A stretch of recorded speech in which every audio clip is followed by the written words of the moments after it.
ஆன்மீகத்தால் அளவு கடந்த நம்பிக்கையும் சாஸ்திரத்தின்பால் பற்றும் பாசமும் வாஸ்து சத்திரத்தின் வலிமையை உணர்ந்தும் என்னோடு பயணித்துக் கொண்டிருக்கின்ற என்னுடைய உரையை அவ்வப்போது செய்யமெடுக்கின்ற அதிலிருந்து விமர்சனங்களை எனக்கு தந்து என்னை ஊக்கப்படுத்திக் கொண்டிருக்கின்ற அன்புகளுமிய நண்பர்கள் அத்தனை பேருக்கும் வாஸ்து சாஸ்திரத்தின் சார்பாக எனது பணிவான வணக்கத்தை முதலில் தெரிவித்துக் கொள்கின்றேன். நன்றி, வணக்கம். அன்பிற்குரிய நண்பர்களே, உங்களிடமிருந்தெல்லாம் எனக்கு சில கேள்விகள் வந்து கொண்டிருக்கின்றன.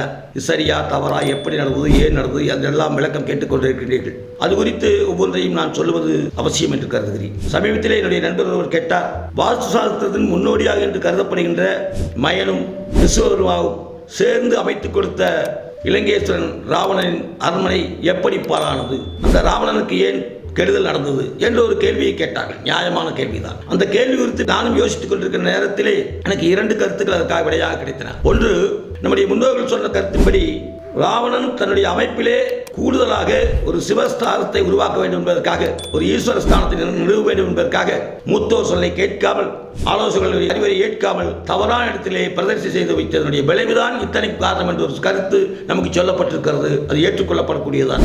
ஆக எந்த ஒரு நல்ல அமைப்பிலும் ஒரு தவறை உருவாக்கினால், அது சிவன் ஸ்தானம் என்று சொன்னாலும் சரி, முருகன் ஸ்தானம் என்று சொன்னாலும் சரி, ஆதி பராசக்தியாக இருந்தாலும் சரி, எந்த ஒரு அமைப்பிலுமே ஒரு தவறை நிறுவியுங்களால் அது தங்களை தவறான பாதைக்கு அழைக்கும் என்பதற்கு இது ஒரு ஒப்பற்ற உதாரணம் என்று கொள்ளலாம். அது மட்டுமல்ல, அதற்கு பின்னரும் கூட தான் வலிதேவை நடந்து சபலத்தால் தன்னை வீண்படுத்திக் கொள்கின்ற பாதையை தான் தேர்ந்தெடுத்து உதவிக்கு தன் சகோதரி சபலம் கூட சேர்ந்து வந்த ஒரு தன்மையிலே மீண்டும் ஒரு தவறாக சீதையை கவர்ந்து சென்று அசோகவனத்திலே சிறை வைத்திருக்கிறார்கள். அசோகவனம் அந்த அமைப்பினுடைய தலைமையிடத்திலே, அரண்மனையுடைய மேல் தன்மையிலே, நைதி என்று சொல்லப்படுகின்ற ஒரு பரந்த அடிப்படையிலே, பெருமையான அடிப்படையிலே அதை நிலைநிறுத்துகின்ற ஒரு சக்தியிலே இருந்த இடத்தை சிறைச்சாலையாக மாற்றி காட்டினார். அந்த சிறைச்சாலை இந்த அரண்மனைக்கு தலைமைக்கு போய்விட்டு காட்டால் அதுவே ஆஞ்சநேயன் வழியாக உருவாகி அதுவே தன்னுடைய வழிக்கு அவரை அழைத்துச் சென்றது, வீழ்த்தியது.